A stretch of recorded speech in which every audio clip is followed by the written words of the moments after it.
Bonjour à tous, j'espère que vous allez bien. Moi ça va, je vais très bien.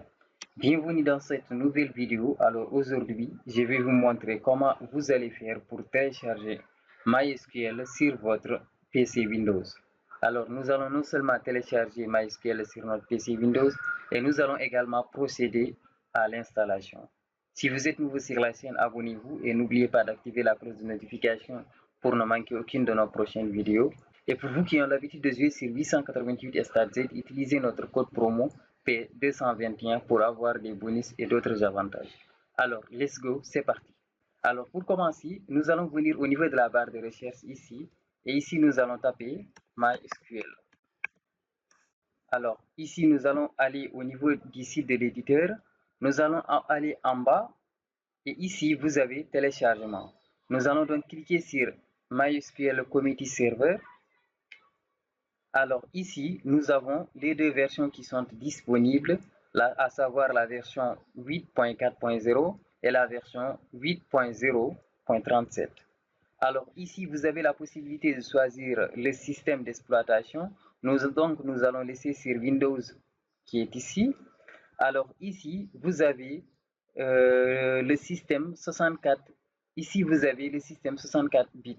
Alors nous sommes sur 64 bits. Nous allons donc prendre ça, Windows 64 bits, et nous allons donc utiliser MSI pour pouvoir exécuter notre et l'installer. Donc sans plus tarder, je vais cliquer sur Download ici. Alors ici, on va vous demander de vous connecter. Vous allez juste venir ici, No thanks, just start my download. Alors le téléchargement a bien démarré. Vous avez ça ici. Nous allons donc attendre que le téléchargement soit terminé. Donc nous allons revenir et vous montrer comment vous allez procéder pour installer MySQL sur votre machine et comment vous allez faire pour vérifier aussi que votre MySQL est bien installé sur votre PC Windows. Alors voilà, je pense que le téléchargement est terminé. Nous allons donc cliquer ici sur téléchargement et nous allons ouvrir notre dossier .msi. Alors nous allons patienter un peu. Alors là, nous allons cliquer sur Next. Ici donc, nous allons cliquer sur Accept. Nous allons donc cliquer sur Next. Alors sur cette page, je vais donc m'arrêter un peu. C'est une page très importante. Donc le choix de Typical Custom est complète. Alors cette page, c'est une page très importante. C'est pourquoi je vais m'arrêter un peu pour vous expliquer ça.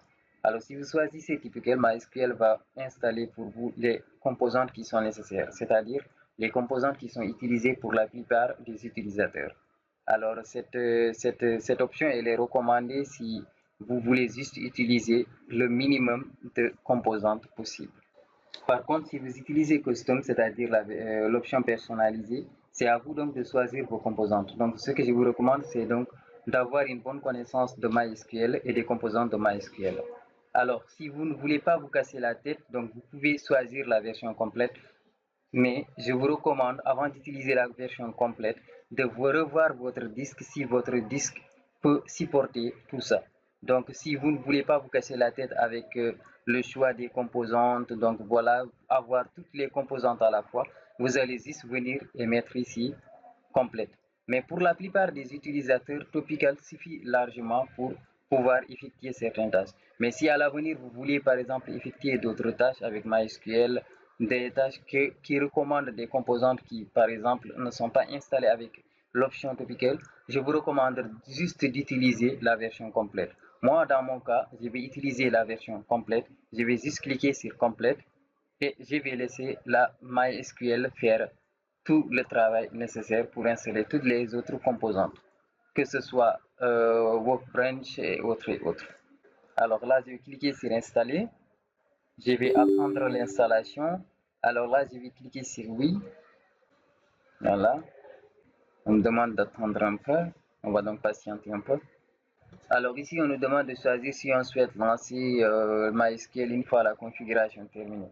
Donc nous allons mettre sur Finish. Après, nous allons lancer ça. Donc voilà. Alors là, je vais cliquer sur oui. Nous allons donc patienter un tout petit peu. Alors, nous sommes donc ici sur cette page. Nous allons donc configurer notre MySQL Server. Je vais cliquer sur Next. Ici, je vais laisser par défaut. Donc, je vais cliquer sur Next. Alors ici, nous allons cocher sur TCP/IP qui est par défaut couché et nous allons mettre le port qui est par défaut 3306 et également ici, nous allons laisser ça comme ça. Alors, nous allons cliquer sur Next. Ici donc, nous allons mettre notre mot de passe. Alors, nous allons saisir à nouveau le mot de passe.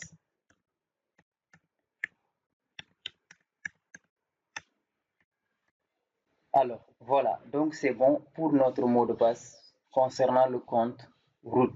Alors là, je vais ajouter un utilisateur.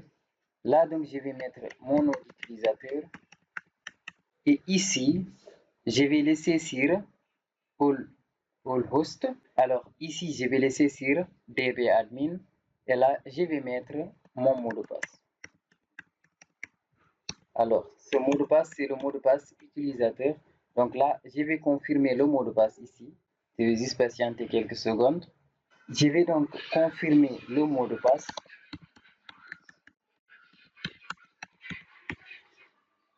Et ici, je vais cliquer sur OK. Nous avons donc notre utilisateur qui a été ajouté. Alors, je vais cliquer sur Next. Alors ici, donc, je vais laisser par défaut. Et ici aussi, la même chose pour cette configuration-là. Et en même temps, ici, je vais laisser aussi par défaut standard système au compte. Et là, je vais cliquer sur Next. Alors là également, je vais cliquer sur Next. Ici, nous allons cliquer sur Next. Et là, nous allons cliquer sur Exécuter. Nous allons donc patienter. Alors là, nous allons cliquer sur Next. Ici, nous allons cliquer sur Finish. Alors les gars, nous venons donc d'installer MySQL sur notre PC Windows. Sans plus tarder, nous allons voir si l'installation a bel et bien fonctionné. Alors pour ce faire, nous allons cliquer sur Windows R. Et ici, nous allons taper service.msc. Alors là, nous allons cliquer sur OK. Nous allons voir s'il y a MySQL dans ces trucs-là. Donc voilà, nous allons descendre en bas au niveau des M. Alors, nous avons bel et bien MySQL qui est ici. Et si on clique sur MySQL, nous avons ici arrêté. Donc, ça veut dire que le service est en train de fonctionner. Donc, chers amis, c'est la fin de cette vidéo. Merci de l'avoir suivi. Et n'oubliez pas de vous abonner, d'activer la cloche de notification pour ne manquer aucune de nos prochaines vidéos. Et pour vous qui ont l'habitude de jouer sur 888 StarZ, utilisez notre code promo pour avoir des bonus et d'autres avantages. Il y a des promotions qui se font chaque week-end. Donc, essayez de créer vos comptes. Utilisez mon code promo pour bénéficier de ces promos-là chaque week-end. Alors, chers amis, merci d'être là. Merci de donner autant de valeur à notre chaîne. À la prochaine.